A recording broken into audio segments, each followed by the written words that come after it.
What's up, guys? Back to the kayak, and we're back out in the ocean. First thing you might recognize, boom, got a new PFD, bright orange, got a whistle, perfect for visibility. And yeah, you'll see more on this in a video to come.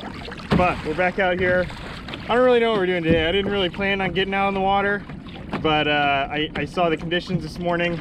I looked them up online, and I just had to come. So I'm back out here. It's a little later than I normally would come. Usually I come, you know, crack of dawn, get out here as early as possible. But today, we're just getting out here. It's like mid-morning already, almost noon.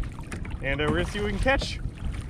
We'll see what happens. So in today's video, I'm gonna try to go through kind of like my thought process when I'm just fishing a new area, or not even a new area, but just somewhere I haven't been in a while, where I don't know, you know, what's going on with the fishing.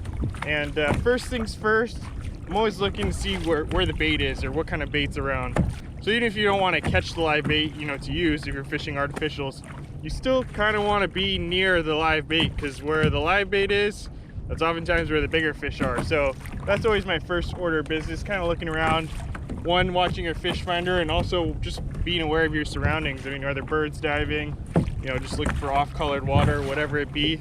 That's my first order of business usually. And today I actually don't see much, so that doesn't really help today, but just in general, that's what I look for. Second thing second, since I don't see any bait, I'm just gonna hit spots that I've caught fish before, not only for rockfish, but also halibut, because oftentimes, you know, if there was one there before, it's either a nice rock for a lingcod to sit on, and, you know, some other lingcod's probably gonna come around and pick up that little home. Or halibut, same thing, it could be a nice little ambush spot for a halibut to sit in, wait for prey to come by. The one thing I like to keep in mind, I mean, fish are just like humans, and especially now during the quarantine, where are humans hanging out? A, they're either hanging out at home, or B, they're out getting something to eat. So fish, in my mind, are no different. They're either hanging out someplace where they can have cover and shield them from like other predatory fish, like rocks or some kind of structure, or they're out looking for food wherever they can find it. So those are the two things I kind of look for when I'm out in the water. You know, even if I don't have any spots that I've marked before, if I'm in a completely new area, just kind of look for structure. If you have fish finder, perfect, use that. Or just kind of look around. If you see any bait, you know, obviously that's kind of where I like to start.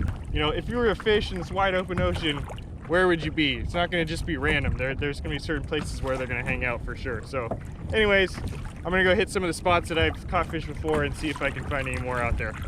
All right, guys, so here's what I'm going to do. If you've seen my previous videos, you know, my recent videos, I've been having a lot of success with fresh live squid on the halibut. And I don't have any of that today, but the next best thing is fresh dead squid, frozen squid. So that's what I'm gonna drop on this little rig here. Drop it down to the bottom and see if there's any, you know, there could be halibut, lingcod, possibly other fish down there. Everything likes a squid, so we're gonna drop down and see what's down there.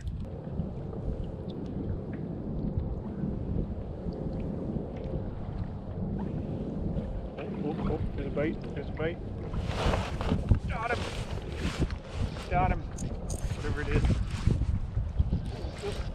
Got some good weight to it.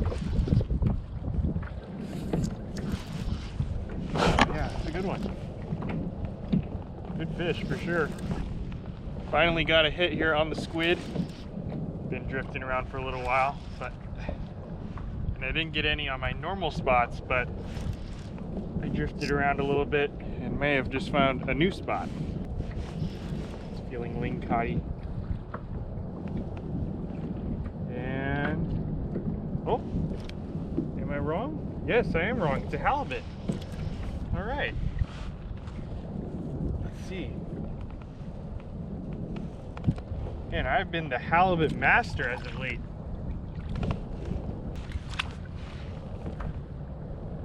Doesn't like the kayak, that's for sure. Every time I get him within range, I get some color on him, he wants to go back down. Yeah, that's a keeper. There he goes. Just for that.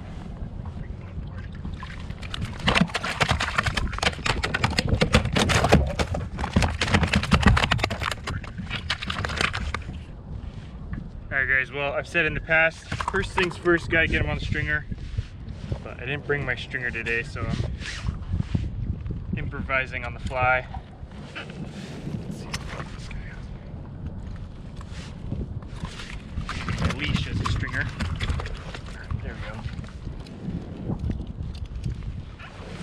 Okay, so California, once again, minimum size 22 inches. If you want to get a halibut, this one is 24 and a half.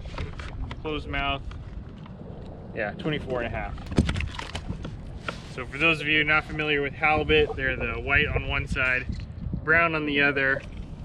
And this is a small one, definitely a keeper, a nice fish, but they get a lot bigger than this. But in terms of eating fish in general, the smaller the fish, as long as it's minimum size, the better.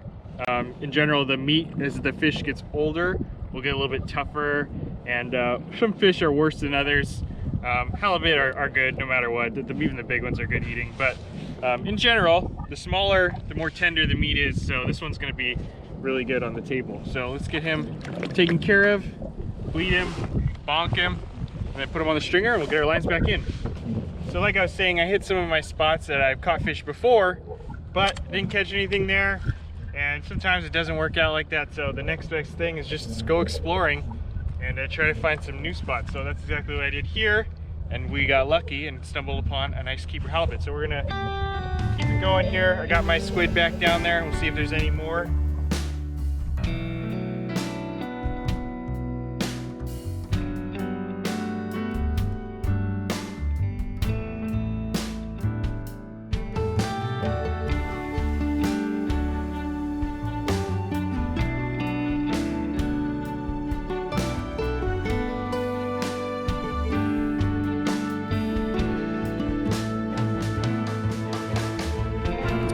Well, after the first fish, the wind really picked up out there, and it's getting a little too rough for me out there, so I'm gonna head in, clean up. But first, I just wanted to tell you guys that this life jacket right here, I mean, it might be a little more expensive than what I used to have, but man, it's really nice, super comfortable. And if you're in the kayak game and you're looking to do some serious kayak fishing, I highly suggest investing in a nice life vest, just like this one. One thing I will say is that the high back, what I didn't have in my last one, that is like a game changer, because now I can just sit back and it's not like riding up because of my seat. So anyways, I'll leave this linked in the description below. Like I said, more to come on this thing in a future video, but this video is not over yet. I'm going to head in, clean up, get a bite to eat, and then head back out to the surf, where I think I may be able to find a few more fish. So stay tuned. We'll see you at the beach. Back to the beach here. If you see my recent videos, been getting on a good halibut bite, but I'm tired of halibut now. Let's get back to the surf and see if there's any striped bass or surf perch out here. So today I'm gonna be throwing the Kalisa Super Glow Sardine in, of course, the Cali cover, little plastic. I'll leave this linked in the description below if you wanna get one of these, as well as this one. But first, let's put it to the test, see if there's any fish out here. So we got evening time. It's probably about, I don't know, an hour and a half till sunset. We're gonna be throwing the Kalisa, as I said. It's right about high tide. I think it might be a little bit after, maybe 30 minutes or an hour ago. So we're close to high tide, working towards down low tide. But perfect time to throw the Kalisa, as I said before. Early morning, late evening are my preferred times for throwing the plug. And we're gonna work it inside this little hole here. Hopefully there's some striped bass or some surf perch come in here feeding on the sand crabs. We can intercept him with this lure right here. So let's get it in, see if we can make it happen.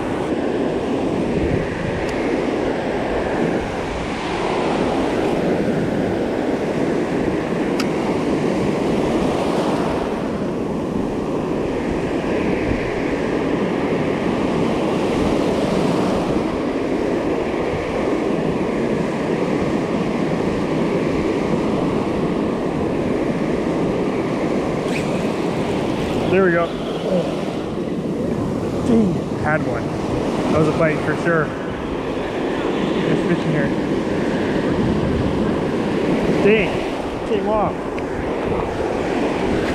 Get back in there.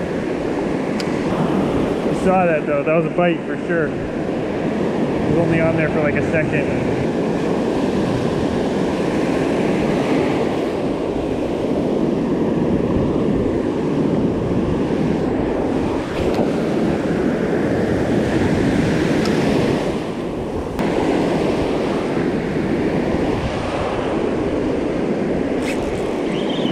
Dang, I missed it again.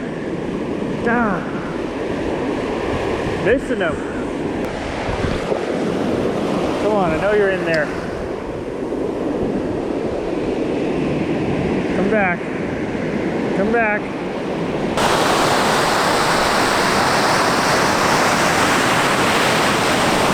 Alright, guys, we finally got one there.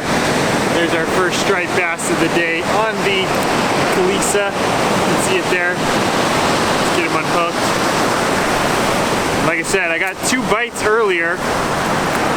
Neither of them stuck, but finally got one to stick here. Just about to, well, the sun's already set. It's about to get dark here.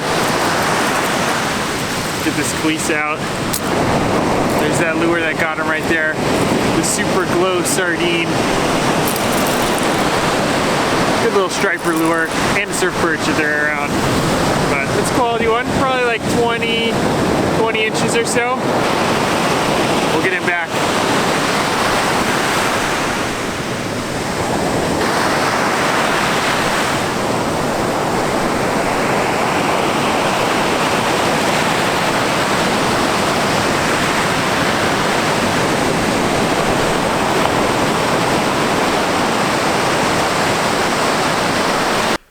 Alright guys, just finished this edit. Wanted to thank you guys for watching quickly, and as you can see, I'm kind of getting my stuff ready for tomorrow to get back out on the kayak. The 3 video upload per week is definitely a grind, but it's a challenge that I welcome, and hopefully I can keep it up for you guys. So anyways, quickly, thank you guys for watching. Just kind of wanted to convey that here in California, we're so lucky to have so many different kinds of fish to target. You know, we can go out in the kayak, catch halibut and lingcod, and then come in, drive like 5 miles south, and then go target striped bass in the surf. There's just so much variety here. So we're lucky to have that, and that's kind of what I wanted to show in this video. So thank you guys for watching, and I'm not gonna say anything about the next video, except we're gonna be targeting biggins. We'll see you there.